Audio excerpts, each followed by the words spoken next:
Hey, good morning, everyone. Welcome to the Quarter 1 2025 Conservation Advisory Group meeting for Cascade Natural Gas. See a lot of familiar faces on the call here, a couple of new faces as well. So as an overview, my name is Caleb Reimer. I'm the program manager for Cascade's Natural Gas Energy Efficiency Program. Today we'll be covering quite a few similar topics, a couple of new topics as well. We've got some guest speakers on some of the projects that the team is working on. In terms of expectations, we have our safety moment, we'll do a roll call, and then something like 60 to 90 minutes of content. So I don't expect to use the entire, I think, 3 hours we have blocked out for today, just for everyone's expectations. Looks like we have the meeting and the transcription recording already going. So I'm going to kick off the meeting here with our standard safety moment. The safety moment this morning is about sleep deprivation. I think a lot of people understand how important sleeping is, but reminders are always excellent. There's some tips on here on the screen of the importance of sleeping well and not having sleep deprivation, things like decreasing your risk of accidents, injuries, or other incidents. Some suggestions to improve sleep are not watching TVs or using screens before bed, avoiding things like caffeine, nicotine, or alcohol, getting some exercise a few hours before going to bed, or at least some point during the day, most likely. There's opportunities to wind down and transition from your day into going to bed, as well as just making time for sleep. It's hard to get enough hours if you didn't give yourself the opportunity. So just some good reminders here of the importance of sleep and making sure that you're scheduling, doing all the right things, because sleep is that important for everyone. Okay, we've got this roll call and Q4 action items from 2024. Des, are you able to lead this section here, or would you like me to lead? No, I'm good. If I start a coughing fit, I'll let you know. I'm gonna just mention straight up there were no actions from Q4. So with that being said, I'm going to start the roll call. I'll start with myself, Desiree Bickmore with Cascade Natural Gas, EE Program Specialist or Energy Efficiency Program Specialist. And then I will go to Jody Albert. Hi, everyone. My name is Jody Albert. I'm an energy efficiency analyst for Cascade's energy efficiency team. Thank you, Jody. Jacinda. Good morning, everybody. My name is Jacinda Ashby, and I work for Cascade Natural Gas and IGC, and I'm an EE program specialist. Thank you, Jacinda. Carrie. Good morning, everyone. Carrie Buren. I'm the supervisor for program delivery for energy efficiency for Cascade Natural Gas.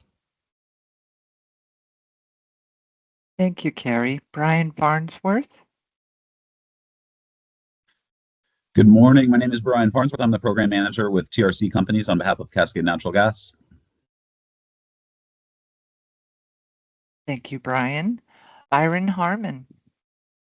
Good morning. Byron Harmon from the Washington Utility and Transportation Commission. Thank you, Byron. Sheila. Morning, I have laryngitis.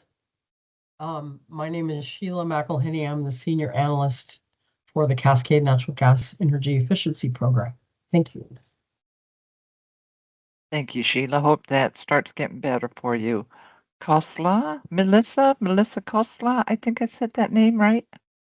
Yeah, Kosla. Hi, I'm Melissa Kosla. I'm with ADM Associates. Thank you, Melissa. Noemi.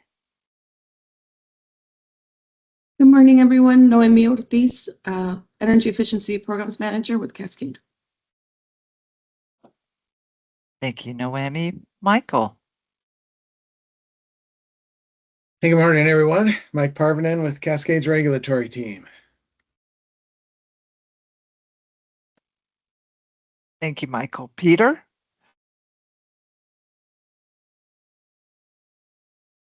Hi, good morning, everyone. Peter Kusleit with the Northwest Energy Efficiency Alliance. I am the Senior Manager of Corporate Strategy and Stakeholder Relations. Thank you, Peter. David. Good morning, everyone. My name is David Pettit. I'm an energy efficiency analyst with Cascade Natural Gas. Thank you, David. Stephanie Reed. Good morning, everybody. Stephanie Reed, Energy Efficiency Program Specialist Senior. Thank you, Stephanie. Caleb. Yeah, once again, I'm Caleb Reimer here. Thanks everyone for joining.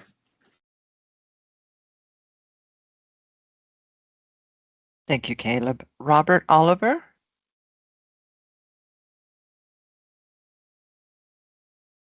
Good morning, Robert Oliver here with ADM. Sorry, I was trying to unmute myself for a moment there. We are the independent third-party evaluation contractor for this scope of work. Good morning, everyone. Good morning and welcome. And I'm hoping that the first name is Sedge and the last name Lucas? Yep, that's exactly right. Hi, everybody. I'm Sedge Lucas, also with ADM Associates. Glad to be here. Thank you, Sedge. Glad to have you. Kenneth Walter. Yeah, good morning, everyone. This is Ken Walter with the Senior Manager with Applied Energy Group, which is now part of ICF. Glad to be here. Glad to see some familiar faces and names. Thank you, Ken, and welcome. Quinn Weber. Good morning, Quinn Weber with Washington UTC staff. Thank you, Quinn. Kathy Wold. Yeah, good morning, everyone. Kathy Wold. I'm the Manager of Energy Efficiency Strategies for Cascade. Thanks. Thank you, Kathy. That's all we have at this time. I'm sure others will pop in, so I am going to hand it back over to Caleb. Yeah, excellent. And we'll get the meeting started here. Just as a courtesy reminder, we'll be covering some of the results, or draft results, I should say, from our 2024 program year. Really excellent overall. And we'll also be covering a couple of topics that some of our third-party contractors and implementers are working on. As a general reminder, I think most people are pretty comfortable with questions throughout their presentation or throughout their section. So if anyone in the audience has a question, please just raise your virtual hand, I suppose, and either myself or Des or someone will make sure we have those questions answered. And we'll try to provide just a brief pause between slides, so there's some time there to have those questions pop up. We'll kick it off like normal with our Q4 portfolio update. And if Brian's available, I'll let him lead the commercial program highlight section. Yes, sir. I'm ready to go here. Looks like this is in a little bit different order than what I have, but I'm going to kind of cue from what the slides are showing. So this first chart here is basically showing our through Q4 update. It also shows a comparison of last year, just to kind of see where we were at last year in terms of percentage to goal, and then the numbers across the board. So to go through this year's numbers, we had a pretty big month in December with 25,993 therms closing and about 150,000 incentives delivered. Our year to date, we ended the year at 102% of goal, so just over the line there at 377,000 therms. You can see actually we're at a higher therm number, but we were at 80% to goal in terms of last year's numbers. And then the chart below that essentially just shows all of our therms in process, whether it's sort of an identified project, which would be pre-pipeline, a formalized identified project that's in our therms, which would be therms forecasted, and then therms achieved, and then remaining to goal being the last category. And given that it was the end of the year, you can see that all of the therms were in the bucket of therms achieved at the 377,000 number. Excellent. And Brian, I know we have some orations, some short storylines from either the past or the future. I don't have any slides for that. So if you'd like to just share your thoughts or share some comments with the group, you're welcome to do so. Yeah, I have some notes that were in the prior section that I'll hit really quick that will kind of address some of those. So yeah, essentially we already talked through the numbers. Through Q4, that did represent 295 gas saving measures. And then of those, just through Q4, a couple that we wanted to highlight, we did a large project with Industrial Resources, Inc. And then in a sort of underserved area of our territory, with the city of Longview, we did a big project, and then also with Longview School District. So that was nice to see. And then just to run through a couple of our outreach and marketing efforts, I wanted to draw attention to the bus ads that we did actually in conjunction with Cascade Natural Gas, and those were run in Bellingham. So that's something that I hadn't seen before, but that I did recognize living down in the Seattle area with utilities around here like Snohomish County PUD and PSE. So we wanted to try something similar, and we did receive a number of profile visits or website visits from those bus ads. So I think it's something that we're going to do again. We also did a trade ally engagement package, just as some of our trade allies in that underserved market that I mentioned before in Zone 2. So we sent a swag item and then just the current paperwork and a nice letter to a number of trade allies there. And then the last is a Google Performance Max campaign, and that's something that is going to be running in the first few months of 2025. So those are just a few of our latest activities that I wanted to highlight. Yeah, thank you. Okay, again, this just is a chart that shows essentially how we're tracking to goal. This is a chart that we develop in the beginning of the year as what we'd like to achieve and when we would like to achieve it. And you can essentially see it does show the trend line from last year also. So you can see what we did in 2024 and then 2023. And then you can see the 2024 trend line. And you can see that this year we actually tracked right to what we thought we might based on historical data. So yeah, looks like there's a question. Yeah, hi Kyle. This is Quinn from UTC. What accounts for the January therms starting at that looks to be, we'll call it 150,000? Yeah, so basically this year we'd had a number of therms that were initially recognized in 2023 that we realized that they had sort of passed the date of 2023 delivery. So they were actually delivered in 2024. And so Cascade had requested that we recognize those therms in 2024. So yeah, that good call, because that was kind of an odd situation that we saw this year. So it's essentially an issue of where we draw the line and how we identify therm savings, whether it's when the check was actually delivered issue. Got it. And are there any, I think you answered this in the previous slide, but are there any that you expect to have with the same situation in 2025? I don't believe so. I don't think, especially to that magnitude, I don't think that we'll see that this year.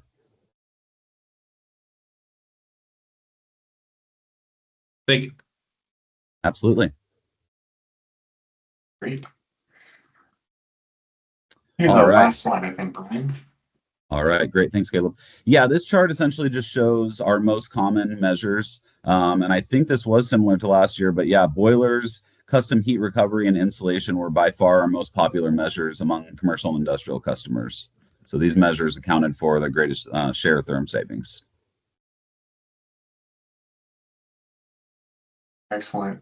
I think that's the summary of our commercial industrial topics. Just as a reminder, it's a great compliments to Brian and his team with TRC for hitting our commercial industrial therm savings goal for 2024. I love to see it. It's fantastic. I know we have a really good outlook as well for 2025 currently, and perhaps even for 2026 with some of our larger projects that are currently underway. So just compliments to the team. Some of these pieces are literally multiple years in the making. So to see some of them come to fruition, regardless of the day or the week when they actually happen, it's just fantastic. And we're seeing a lot of our customers saving more gas than they would have otherwise. So thanks again for the partnership, Brian. Absolutely. Thank you, Caleb and CNG team. Yeah. If there's any questions, feel free to ask. Otherwise, Brian can always be reached if any questions pop up from those in the audience. Thank you. Next, we have our residential program highlights. I think it's a relatively similar story here. I'll let David Pettit, if he's available, to hop on and share some of these progress marks. Hey everyone, again, my name's David. I'm the Program Performance Analyst for Cascade, here to present the full year 2024 residential results. So through Q4 of this year, we saved roughly 652,000 therms for 153% of our annual therm savings goal, which is just fantastic. So thank you for everyone that was involved in this. Should also be noted that 2023 was a record year for us. And we eclipsed that by a pretty wide margin, and we achieved 119% of the goal last year. So yeah, thank you everyone for your help. For incentives, this year we have paid out roughly $9 million in incentives for 180% of our budget per the biennial conservation plan. The actual spend is really a result of two things. We have paid significantly more measures than we planned for in the BCP, and we also had a change in program plan in March of this year that significantly increased our rebates, and the result of that is a much higher incentive spend for the year. And last year, during the same time period, we spent roughly $7.8 million on incentives for 166% of budget. And again, relatively similar story, but without the change in program plan. So yeah, overall, we saved 8% more therms this year than the record year that was 2023. We processed roughly 8,300 measures this year, and we have through the end of 2024 achieved 70% of our biennial therm savings goal, which is a fantastic result. One thing we've reported on for the last few quarters was the direct benefit to consumer ratio. That wasn't able to be presented today due to the timing of year-end accounting close, but we expect that to be similar or possibly marginally higher than what we reported on last quarter, which was 78%. It's also worth noting that all of these figures are preliminary, and they're subject to year-end review. So. Excellent. David, I know we have one more slide here. There's quite a bit of information on the screen, so we'll just leave it up in case any questions pop up. But from a perspective basis, 2024 was a fantastic year, and we have to say thanks, especially to a lot of our program specialists who we literally spent around 10,000 hours in 2024 processing applications, reviewing them, fixing missing information, having customer touch points, of which almost all are positive. It's one of the, not necessarily rare, but one of the unique experiences for a utility where it's just positive experience of distributing money to customers who choose to save gas. It's a fantastic thing for us. We had approximately 1 million therms saved between residential and commercial last year, which I believe is either a record or near record for us. And it's also about 650,000 therms residentially is about double what we were saving just 5 years ago.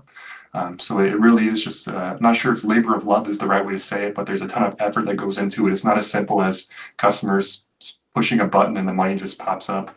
That's not how it works. There's quite a bit of intricacies here that Carrie's team leads and spends each day doing. So just thanks to them. It's the reason we hit this goal today. David, we got one more slide here if you'd like.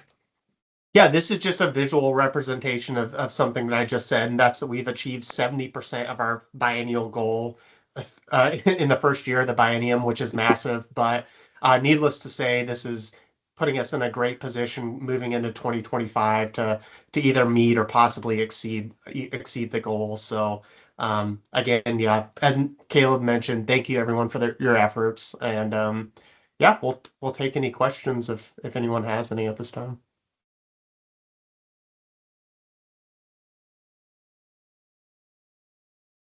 Great. Okay. Yeah, thank you very much, David. Mm-hmm. David will also be working on the annual report that we know we're building up for 2024. Those in this advisory group meeting will likely receive a report similar to last year in the springtime, and then we'll have a filed as planned right at the end of spring. So you can look forward to some of those finalized figures and some more specific information like that direct benefit to consumer figure that David mentioned. Okay, and now we have two really interesting topics brought up, and I think these are awesome opportunities for individuals on the call to sit back and listen and learn and ask any questions that we'd like. I believe the first section here is on our residential envelope EM&V update. Jody, would you like to lead and introduce this section and perhaps introduce our ADM partners? Yes, so good morning, everyone. Our previously completed and filed EM&V reports have demonstrated excellent results for the program, and so far the residential envelope EM&V is progressing exceptionally well thanks to our partnership with EDM. We are really confident that the final results will meaningfully benefit the program, and to dive deeper into the details, I'm excited to hand it over to CEG Lucas from ADM for an insightful presentation. Excellent. Thanks so much, Jody. And I really appreciate the introduction. So yeah, just for reference, everybody, my name is CEG Lucas. I'm with ADM Associates. And today, just like we went through, I'm going to be discussing the collaboration between ADM and CNGC with a focus on evaluation, measurement, and verification of CNGC's residential envelope program. So Kayla, if you could jump to the next slide, or Jody. Awesome. So just to get right into it, the general outline for this presentation is we'll briefly touch on some of the past evaluations that we've done. From there, we'll move into our current evaluations, taking a look first at the scope, then briefly touching on some of the methods that we're using to conduct this analysis. From there, we'll take a look at some key details regarding the measures that we're evaluating, and we'll round off taking a look at some draft results that we have from this impact evaluation that we've conducted.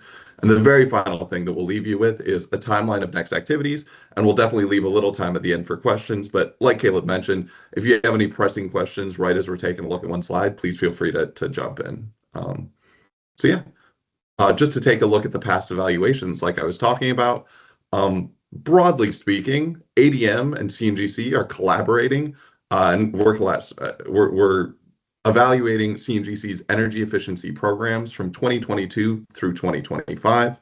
As you can see in the bullets right here, so we've already conducted 2 years of evaluation in 2022 and 2023. Those focused on various commercial and industrial measures in 2022, and then on various residential measures in 2023. And I'll provide some more detail on those two in the coming slides. But this year's evaluation focuses on the residential envelope measures, and then next year's evaluation will take a look at various low-income measures. But broadly speaking, the goals of this evaluation are for us, one, to measure the energy savings of specific measures offered by CNGC. And as a part of that, we normally end up coming up with unit energy savings estimates. So an estimate of how much energy is a particular measure saving, either on a per measure basis or potentially on a per square foot basis. In addition to that, one of our key goals is to verify program performance. That includes the savings, the costs, as well as the implementation effectiveness. And same thing, what we end up doing is we take all the information that we've gleaned, whether it's from an impact and a process evaluation or just an impact evaluation, and we collate that to inform recommendations for program improvement moving forward. So that's the general structure of what we end up doing. And I'll take a look very briefly at the 2022 and 2023 evaluations. Sweet, thanks so much. So like I mentioned, the sector that we focused in on in 2022 was the commercial and industrial sector. We ended up conducting both an impact and a process evaluation that year. And the measures that we focused in on were space and water heating, some envelope measures, but commercial as opposed to residential, which is the case this year. Food service measures, so that's a variety of different measures that would be implemented in restaurants, and several different custom projects. And the realization rate that we ended up getting, and for reference, the realization rate is just a comparison of the savings that CNGC has claimed and the savings as compared to the savings that ADM was able to verify. So that percentage, that ratio, if you will, was 94.5% for 2022, which broadly speaking is an excellent result. It suggests that the verified savings results very closely match CNGC's estimates. And the main reason that we didn't see a realization rate even closer to 100% was there was one particularly large custom project in 2021 that drove the custom projects overall to have a 79.6% realization rate. But outside of that, generally speaking, the results were very close to 100% pretty much across the board. So definitely good results in 2022. Moving on to 2023, the focus shifted from the commercial and industrial sector over to residential. And the measures were actually relatively similar, but a smaller subset. So we once again focused on space and water heating. But in addition to that, we took a look at thermostats, and we also did a brief evaluation of clothes washers as well. The overall realization rate that we saw was 121.1%. So broadly speaking, similar overall results as compared to the 2022 evaluation, in that while the savings in this case were slightly higher than CNGC's estimates, they're still very similar and very close to that 100% mark that you normally aim for. For reference, the main reason that we ended up seeing that 121.1% realization rate was furnaces. So as you can see in the note, furnaces accounted for almost 2/3 of all savings that we evaluated in 2023. And they ended up having a 130% realization rate as a measure, which ended up pulling up the overall realization rate across the whole program. So yeah, that pretty much covers the past evaluations. And unless there are any questions on those, I'll jump into the current evaluation. Sweet. So yeah, one key point to note is while in 2022 and 2023, we ended up doing both an impact and a process evaluation, as of 2024, we are just conducting an impact evaluation of the residential envelope measures implemented by CNGC. So broadly speaking, the evaluation goals are very similar to those that I highlighted at the top of the presentation, but just as a brief review, measuring and verifying energy savings is key. Developing those unit energy savings estimates for future use. That's, the savings associated with a measure on a per measure basis or a per square foot basis. And then lastly, as with all of our evaluations, we take that information and we pull it all together to try and come up with some recommendations for program improvement. And for reference, at this point, the focus will most likely just be impact, since we're not conducting a process evaluation for 2024. But just to give you all a little bit of a flavor for the measures that we're actually evaluating, if you take a look down at the bottom of the screen, you can see they are envelope measures. So we're focusing on things like windows, doors, a variety of different types of insulation. So there's attic insulation, duct insulation, wall/slope ceiling insulation, and also floor insulation. So 4 different types that we're focusing on. And then the last 2 measures are duct sealing and air sealing. And Jody, if we could jump to the next slide, or Caleb. Awesome. So with that broad scope in mind of generally what we're doing in our 2024 evaluation, here's a brief look at some of the methods that we end up using to actually do this impact evaluation. So the 2 methods that we focus in on are, first, a pre versus post regression billing analysis, and second, a deemed savings analysis. So pre versus post billing analyses are definitely primarily what we'll try to use. And the basic structure of them is the pre-period refers to the period prior to the measure being installed, and the post-period refers to the period of time after the measure has been installed. And the general methodology, as highlighted in the equation that you can see here, is for us to compare what did gas usage look like for customers before they installed the measure? How does that compare to billed gas usage after the measure has been installed? And when we control for key things like temperature, that heating degree day temperature control there, or when we control for customer random error, so differences in customer specific energy usage just associated with how they use natural gas. What does the impact of the measure installation look like on average daily gas consumption? So the dependent variable over on the left side. One last key thing to note before I move on to taking a look at the deemed savings analysis methodology is for our insulation measures, we ended up also including an R value difference control. So effectively, since we had data on what the R values or the thickness of insulation looked like before the update to insulation was installed, we wanted to control for differences in the thickness in insulation to make sure the regression we were running was as precise as possible. But to jump over to the deemed savings analysis methodology, this is a method that involves applying stipulated values or industry standard engineering equations to determine savings. For reference, we'll normally use this if there's insufficient data for a billing analysis, or if it's a particularly small or particularly well-known measure such that it's clear that the savings that we can pull from, whether it's the Regional Technical Forum, Unit Energy Savings Workbooks, or the CNGC Technical Reference Manual, are easy enough to apply to a particular measure. So these are, broadly speaking, the two measures that, or sorry, the two methods that we ended up using for our impact analysis so far. If we could jump to the next slide. Awesome. The last key point that I'll highlight, taking a look at our methodology, is the preliminary results that we're presenting today focus exclusively on customers who've installed a single measure between 2018 and 2024. And for reference, the reason that we ended up focusing on single measures is because when customers install multiple measures, there are often interactive effects such that installing one measure, let's say someone conducts air sealing by themselves, another household conducts duct insulation by itself, but the third household that conducts the two at the same time will end up seeing slightly different savings than either of the customers that only installed a single measure. So to try and account for those interactive effects, we focused exclusively on customers that have installed single measures. Just as a point, ADM, we're also in the process now of conducting both whole home billing analyses and bundled measure billing analyses.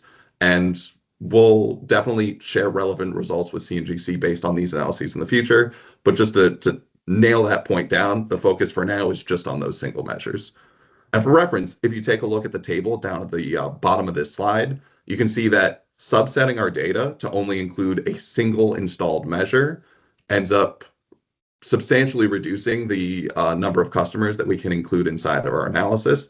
In particular, if you take a look at the air sealing column and the duct insulation column, it seems that in almost all instances of those measures, customers, once they complete air sealing or duct insulation, they are also installing an additional measure. And if we jump to the next slide, there's a visual representation of that point. So like I was saying, air sealing and duct insulation are sort of the two key measures to take a look at. But the figure on the left shows all the measures installed by year, so from 2018 through until 2024. And then the figure on the right shows only single installed measures. So if we take a look at the air sealing bar, which is that big red bar on the figure on the left, and same thing, the duct insulation bar, which is the dark green bar on the figure on the left, those are both substantially larger than the bars that you can see on the figure on the right-hand side, sort of highlighting that those two measures, in almost all instances, are installed in concert with an additional measure. So yeah, I've definitely nailed that point down, but I think it's an important one to keep in mind. So sweet, awesome, thank you. So just briefly, before we jump into some of the results, the table here takes a look at which methodology we ended up using to calculate savings, and that references those two methodologies that I highlighted at the top of the presentation. But yeah, just to make sure that you all have a clear outline of the measures that we've evaluated, they are air sealing, attic insulation, duct insulation, and duct sealing. And then the final four are floor insulation, high efficiency doors, that wall/slope ceiling insulation, and then windows. And then in terms of the methodology that we ended up using, it was very much so informed by the availability of data. So on the right-hand side of this table, you'll see there's a tracking data count, and then there's also a valid billing data count. So the tracking data count sort of references that table that outlined the reduction in available tracking data based off of us subsetting to only include single installed measures. So that column corresponds to that previous row that you saw.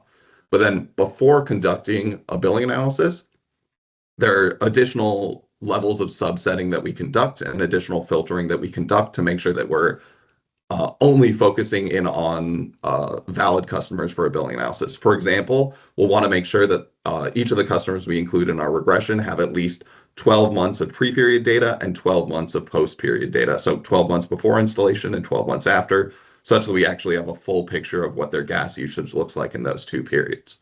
So after we conducted that subsetting, we ended up seeing, a slight reduction in the total number of available customers for the billing data analysis.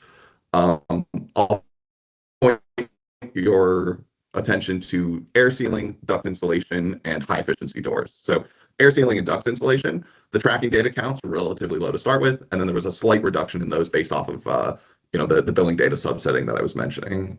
But for high efficiency doors, there was a relatively high number of customers included inside of our tracking data count, but then a pretty substantial drop off in terms of the number of customers that had valid billing data. So for these three measures, we ended up relying on our deemed savings analysis methodology. And for reference, for air sealing and for the high efficiency doors, we reference the CNGC technical reference manual. And then for duct insulation, we reference the Regional Technical Forum single family weatherization unit energy savings workbook. And then for all the other measures, we ended up having sufficient billing data for us to conduct that pre versus post billing analysis. And if we jump to the next slide, I want to say, yep, this will be these impact draft results. And same thing for reference, the measures are organized in the same manner that they were in the previous table. And this table shows, so in the third column, we have the annual ex-ante savings. So those are the savings that CNGC claimed for 2024, focusing just on those single measures. And then in the fourth column, we have the annual ex-post savings. So these are the savings that ADM was able to verify. And that realization rate that I mentioned earlier on in the presentation, so sort of a comparison of those two values, is presented in the fifth column. And I'll say, broadly speaking, the results as of now are looking very good, very promising. So in terms of an overall realization rate, down at the very bottom, you can see that it's 109%. There's certainly some, discrepancies of what we would expect if we're taking a look at some measures like windows or wall/slope ceiling insulation with that 170% realization and 68% realization for those two. But those are certainly subject to change based off of updated billing and tracking data that we receive. And broadly speaking, across the board, a 109% realization rate is extremely good, very, very close to that perfect 100% realization rate. The last thing that I'll note, also included inside this table, is estimated annual savings per measure. So this is based off of the methodology that we're currently using.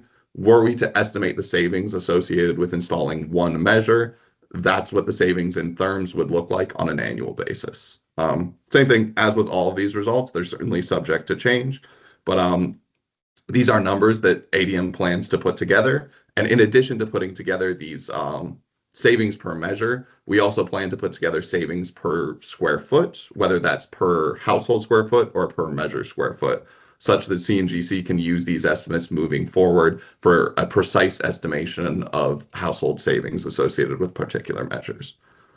I think that pretty much covers the draft results, so I'll just leave y'all with a brief outline of what our timeline looks like. Oh, sorry. There's one last piece that I'll highlight here. This figure is just a graphical representation of the table that you just saw. And for reference, it pretty clearly highlights how there's close to 100% realization rate kind of across the board for all the measures that we're taking a look at. One very important thing to keep in mind when you take a look at this figure is, like I referenced earlier, this is focusing exclusively on single installed envelope measures. So if you were taking a look at this figure without that context, you might think, oh, air sealing and ducts insulation, they're not contributing to savings. That's definitely not the case. In particular, air sealing is a huge measure. It's just that when we focus exclusively on these single installed measures, there are relatively few of them since so many customers are installing multiple measures at the same time when we're focusing on those two measures in particular. So yeah, that gives you all some good context for those preliminary results that we have. And in terms of next steps for our timeline, our goal is to finalize some saving estimates by the 14th. So Valentine's Day is what we're aiming for. And then from there, once we finalize those savings estimates, our hope is to submit a draft report by the start of April, and then give CNGC plenty of time to conduct review, and then for them to share any comments or suggestions for edits that might be appropriate to the draft, such that we can submit a final report by the start of May. And then from there, once we've submitted that, we'll move on to prep for our 2025 evaluation of various low-income measures. So that sort of gives you a broad scope of what we've done in the past, what we're doing now, where we're heading in the future. And yeah, thank you so much for your time. If y'all have any questions, please don't hesitate to jump in.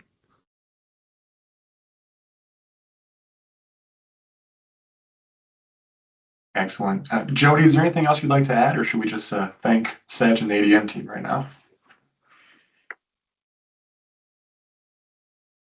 Yeah, thanks so much, Sedge. Absolutely. Yeah, thanks for giving us the opportunity, y'all. Appreciate it. Excellent. We're going to move on to our next section here. And once again, Jody's welcome to introduce. The timing here is excellent. So Sedge just covered our EM&V portion, which we're looking at a subset of residential envelope measures. One thing that's important to note is some of those pieces, like the unit energy savings or calculated or estimated savings per square foot or per measure, however we look at it, those are things that are able to be fed into our CPA most likely to inform our next program plan. So these are the pieces we're trying to work together on, making the puzzle fit and the timelines fit to hopefully have the most robust and informed conservation potential assessment that Jody and our AEG team is currently working on. So Jody, is there anything else you'd like to add, or should we just welcome the AEG folks? Yeah, so just a little overview is just AEG will be sharing an update on the conservation potential assessment and outlining our next steps.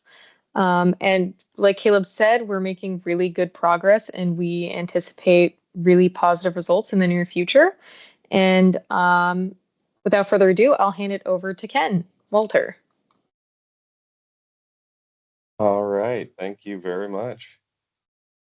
So yeah, as Jody just said, this is really a status update. We don't have results to share, but especially if anybody's less familiar with the CPA progress or just curious where we're at on it, we wanted to give this update. So we can go ahead and step into our first slide. First, the objectives of the CPA itself. We talk about these studies all the time, but it's always worth circling back and really level setting what these studies are actually for. First, of course, it is evaluating a big set of technologies to find out what could be gone into Cascade's programs, whether those are updates to the inputs as we're getting from the evaluations, whether it's updates to other resources to change those assumptions and really to estimate what the goals can be through the target. It gives information to Cascade on what are the costs, what are the seasonality of impacts, and can compare that to other resource gathering, can use it in the IRP. Of course, we want to use methodology that's consistent with how the Northwest Power and Conservation Council operates, but still recognizing that there are differences of necessity between an electric and a natural gas study, especially around market adoption and some of those other things. So we keep it as close as possible while recognizing the differences. And these studies are a real opportunity, especially as we go through our base characterization, for Cascade to actually get a good understanding on the differences in energy consumption and efficiency opportunities by the different customer segments in their territories, really going in and updating with any available data on building shells and current customer mixes, to just understand how the territory evolves over time and what that means for future opportunities. And we keep everything very transparent. We work in very close contact with Cascade specifically for their knowledge of the territory.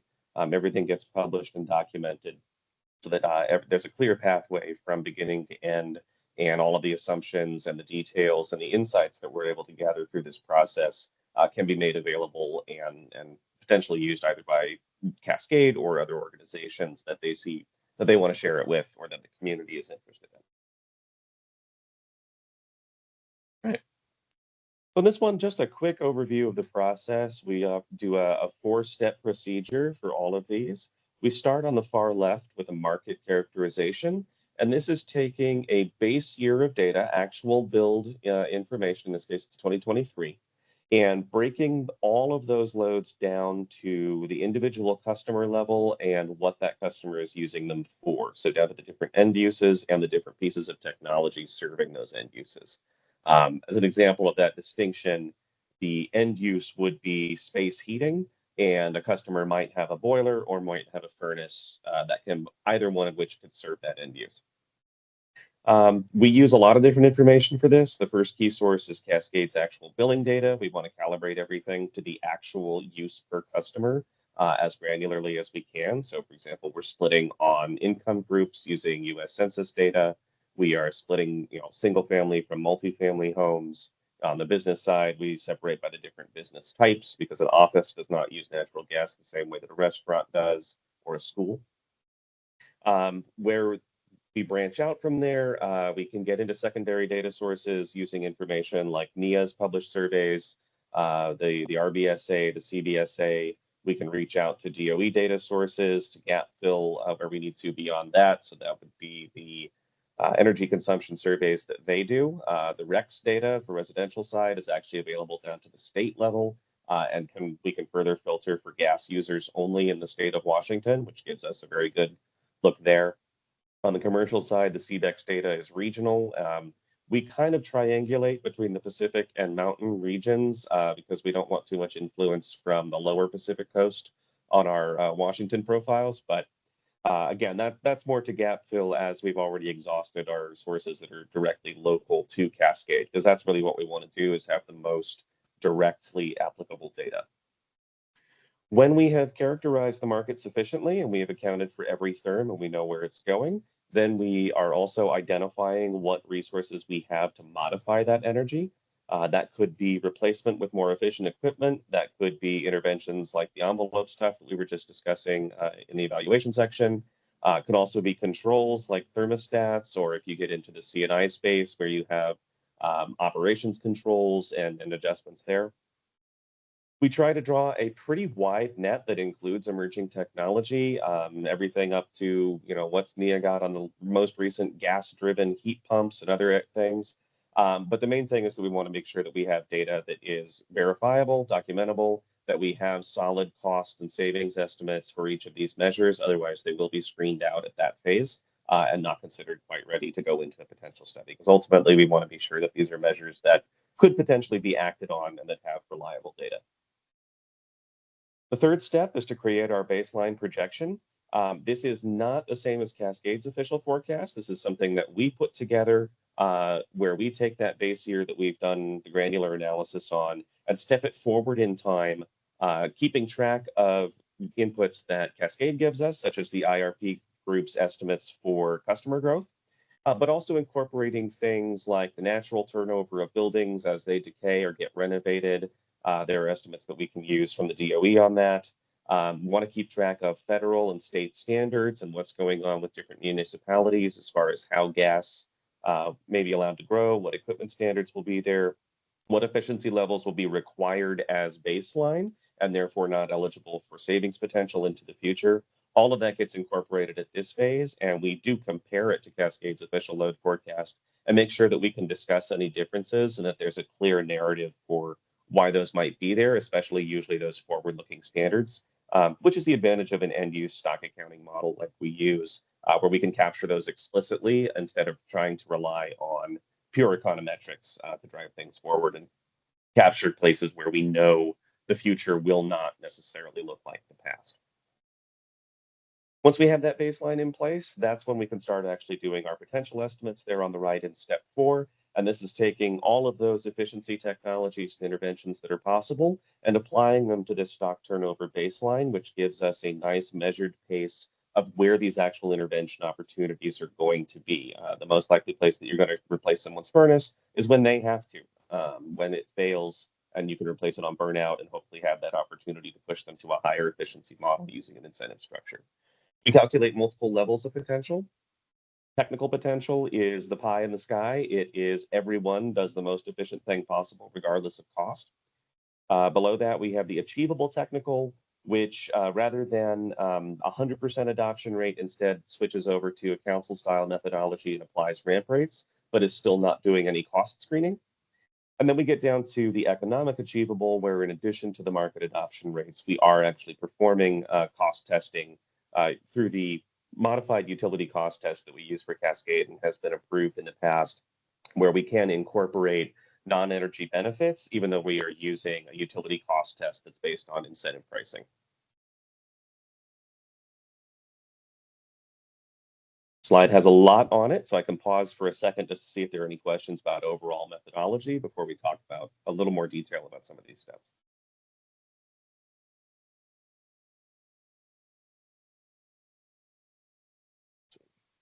Is that a question? Okay, no. Just checking the chat real quick. All right, so let's go ahead and step over. So market characterization is what we are currently in progress on right now. This is a good opportunity for us In the previous CPA round, we only did an update to key measures. This time we are actually going back in and redoing all of our analysis on the base year market data. Again, capturing updates to US Census data that's available, updates in Cascade's billing system. We are segmenting, as I mentioned, in the residential side on housing type and income and climate zone. Cascade's climate zones are pretty disparate, and it makes a big difference on the residential customers in particular. So we will be capturing all of those as separate groups.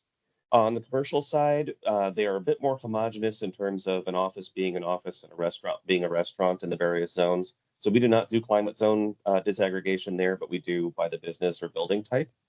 And then same on the industrial side, really their process loads are dominant and those are not really affected by where they are. But again, we try and look at what the primary manufacturing activity going on is so that we can get down to the right end uses and the right balances there. And we rely, as I mentioned, on a few data sources here. First, it's Cascade's billing data, of course, but then the RBSA, DOE REX, CBEX data. On the industrial side, we're using the MEX manufacturing energy consumption surveys. All of these triangulated to get to how customers are using their natural gas and where those opportunities for intervention are going to be. Next slide. This is an overview of the major inputs and sources that we're using in our modeling, and I'll try and skip the ones that I've already mentioned a few times before. This is not exhaustive, but it is probably representative of 99% of the data that we are going to use. So this just gives a little more detail on where we're getting each piece of data. On the far left side from CNGC, we are getting actual gas sales by the schedules. We're getting current and forecasted customer counts. We're getting both avoided costs and retail price projections so that we can look at things from the customer perspective as well, just as a data point to have. We have survey data that shows the presence of equipment. CNGC does have a customer database with some equipment flags. Those don't get updated as often as get to be a complete source, so that's why we also have the NEA data, and we also will reach out to the US EIA data as well. And I think I saw a hand pop up. I can take that now. Yeah, hi Kenneth. This is Quinn with UTC staff. Are you taking into account changes to the building code as a result of Initiative 2066? Yes, that is a constant conversation in Washington, is the assumptions around gas allowances and the Washington State Energy Code's interpretation on that. So our point of analysis there, or of contact there, is Cascade themselves. Whatever the IRP and load forecasting team have processed amongst themselves and are projecting, we are incorporating that same piece of information into our model. We definitely don't want to have two sets of assumptions out there as far as what customer growth is going to be possible. So, but yeah. Great, thank you. Mm-hmm. And I have already mentioned most of these sources, especially on the technical data, so I won't belabor those points. We do use RTF workbooks where they have gas data, which is not quite as exhaustive, but they are continuing to add more. Energy Star calculators, the National Energy Modeling System, cost effectiveness testing, and things that we have borrowed into our own engines over the years. And to put a point on the far right is market trends and effects. One of the things we try and capture in the baseline is also the possibility for natural occurring efficiency, that the fact that customers, when they have a decision point, even without an incentive, they may choose a higher efficiency technology just because they are being money conscious or sometimes even green conscious. So we will look to RTF workbooks to see if they have market baseline information, and there are also purchase trends available in DOE's annual energy outlook. And again, those are regionalized, so we can take them as close to Cascade as possible. And again, we discuss those assumptions, make sure that it's not being overly optimistic about how many customers are going to go to an AFUE 95 on their own, because those do have meaningful impacts on how many, what the remaining market is that you can target with the actual utility potential. All right. And speaking of, we came prepped on that point, Quinn. So this is a change from the last CPA. There's a major difference where The previous update assumed the full restrictions that were in the Washington State Energy Code at that time. Obviously, Initiative 2066 has changed some of those assumptions and relaxed them. There is a lot going on in Washington, to put it mildly, but there is still a lot going on with the state energy code that we do want to capture. It does still strongly pressure towards electric heat pumps, even if they're not truly mandatory.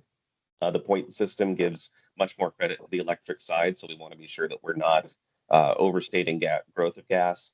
The strict weatherization requirements are very heavy. So we do model the new construction building segment independently. That's going to grow separately. It has its own saturation of equipment assumptions, and obviously the calculated use per home and use per commercial building space under new construction code is going to be very different. And all of that is documented in what we publish and provide to Cascade. There's also a mention that there are some municipality level initiatives that are maybe even a little unclear in Initiative 2066 territory.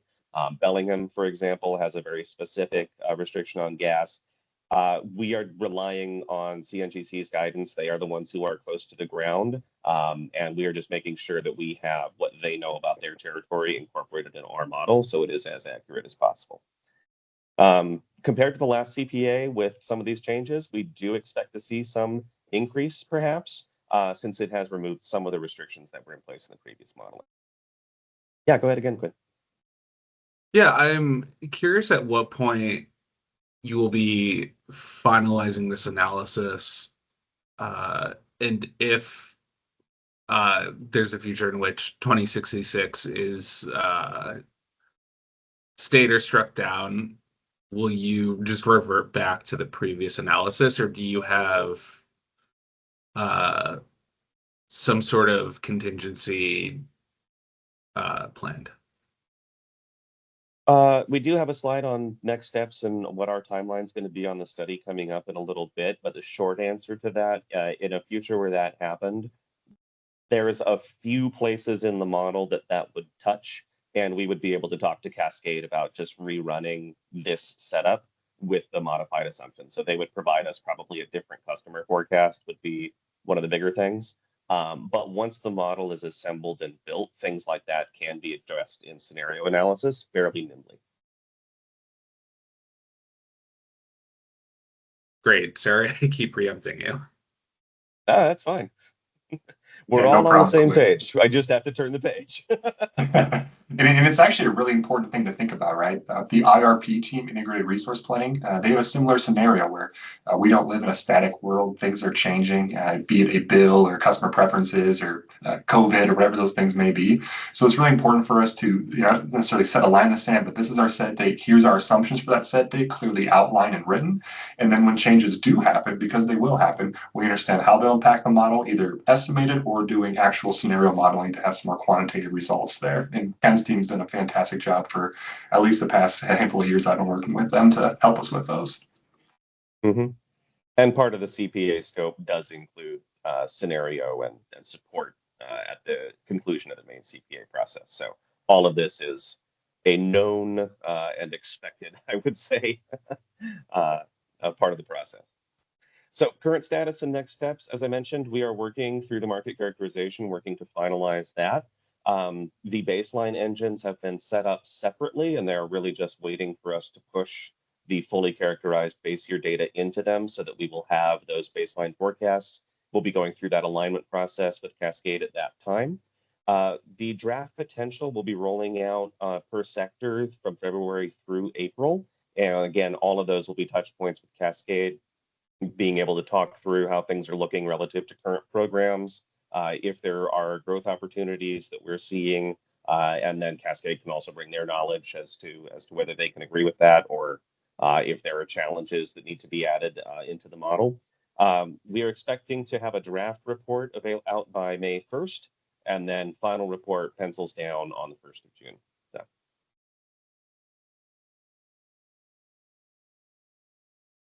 And that is all I have. Are there any additional questions?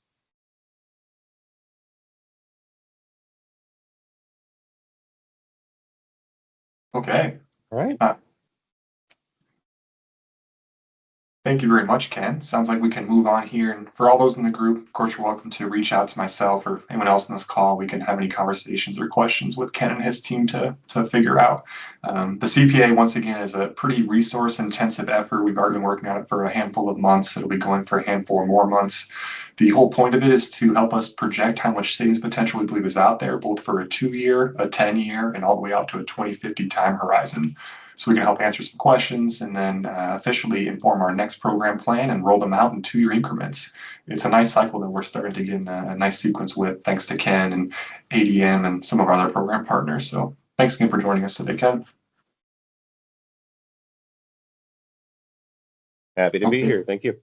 Yeah, thank you. And of course, AG, ADM folks, you're welcome to hop off at any time if you need to. Okay, we've got just about maybe 10 or so minutes of content left for this meeting, so sometimes we're opposed to taking a little break. Unless I see any hands up, I think I'll suggest we just keep moving forward and have Noemi and Sheila provide our low-income weatherization update. So I'll just see if there's any hands raised, otherwise we'll keep moving. All right, Noemi, I think you're ready to go. Yep, just a brief overview. We ended the program year, so at the end of December, we are now in our program year for 2025. So these are the end results. We completed 61 projects. We did have originally projected 105, I believe. The number of measures completed were 242. And then total expenses there, you'll see including with admin is 1.3 million, which is what we had projected for our budget this year for low income.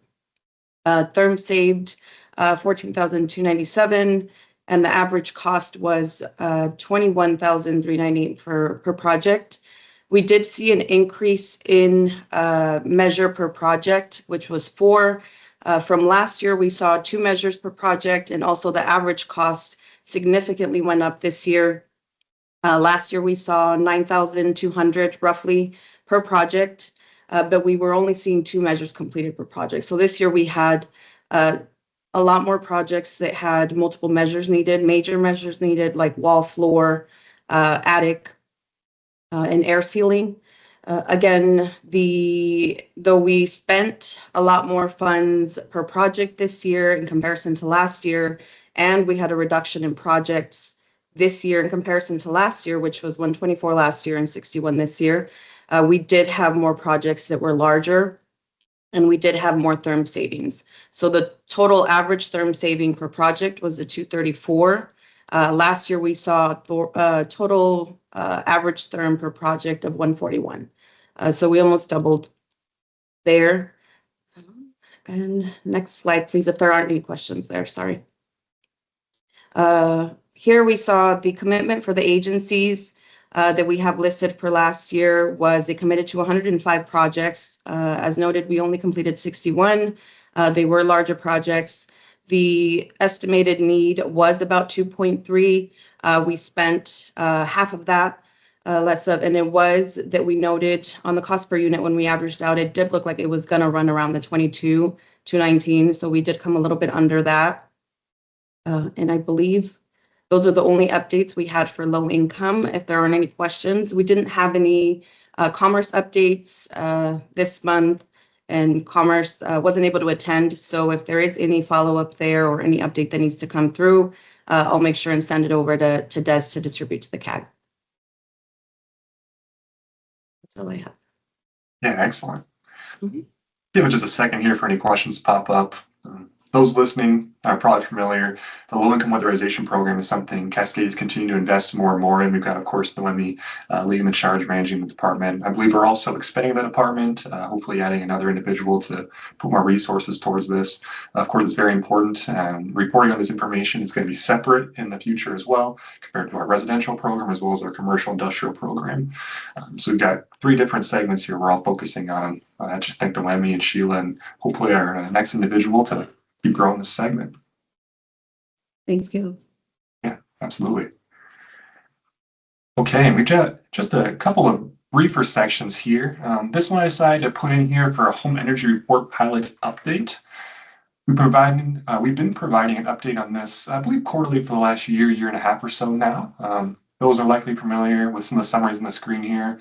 This home energy report, you could call it a behavioral pilot, where we try and inform and educate a segment of our residential specific customers.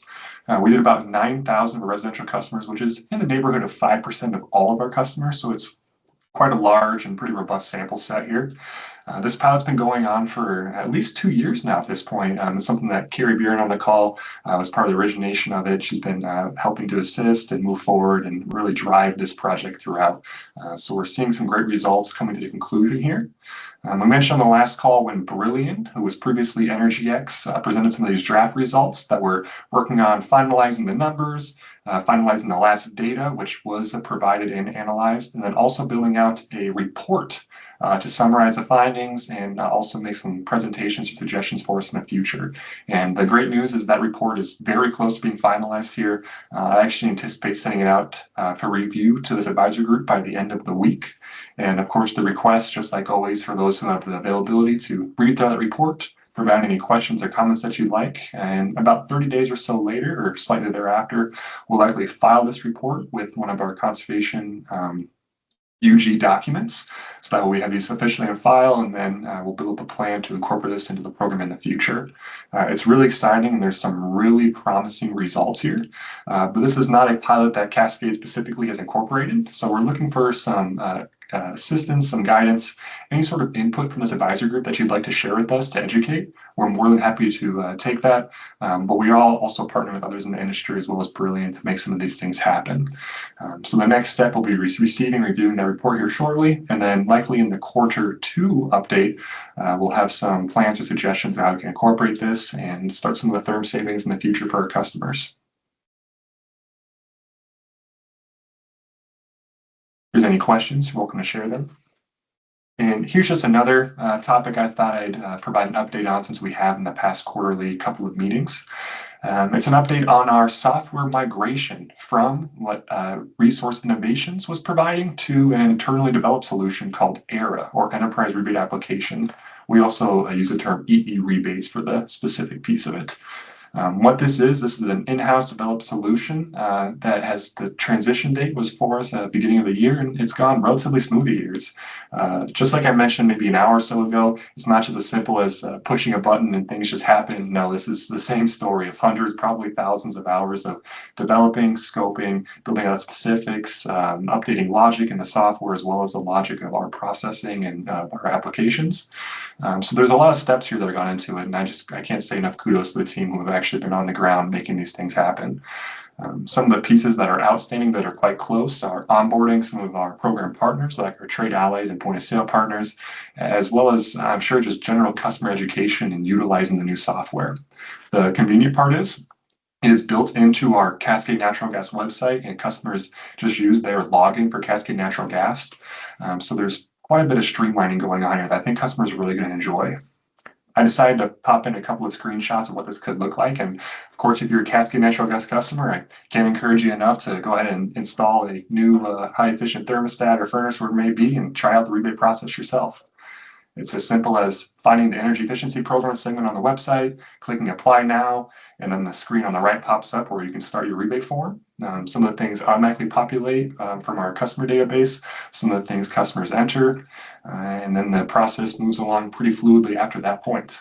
If I recall correctly, you've already had one project go from the starting point to the completion point. So the proof of concept is literally there, it's working, and now at this point we're just clearing out the queue or the projects from our past software, making sure to clean all that up, and then fully 100% transition to this new piece going forward in the future. If there's any questions or comments that anyone would like to share, I'm more than happy to hear them, especially if you've got a user experience in the future. You know, this went well, this could use some improvement.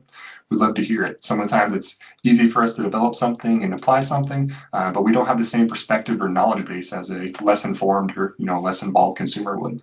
So please do if that's you. Okay, and that's the last topic. I think we're right around my timing expectations, so things went pretty well for this meeting here. As a reminder, we do hold these meetings quarterly. The next one is being held on April 16th, if I recall correctly. Same time, I guess same virtual place. We'll have the meeting invite link in the agenda as normal.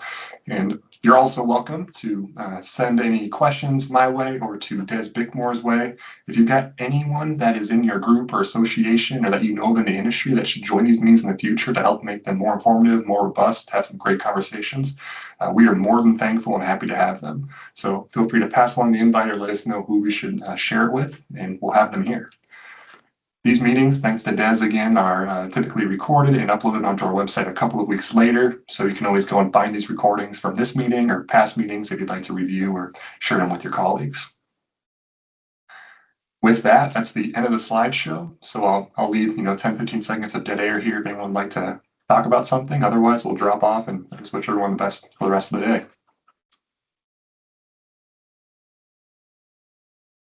Okay, looks like some people dropping off. Not a whole lot of comments here, so I think we can all say adieu, and yeah, thank you.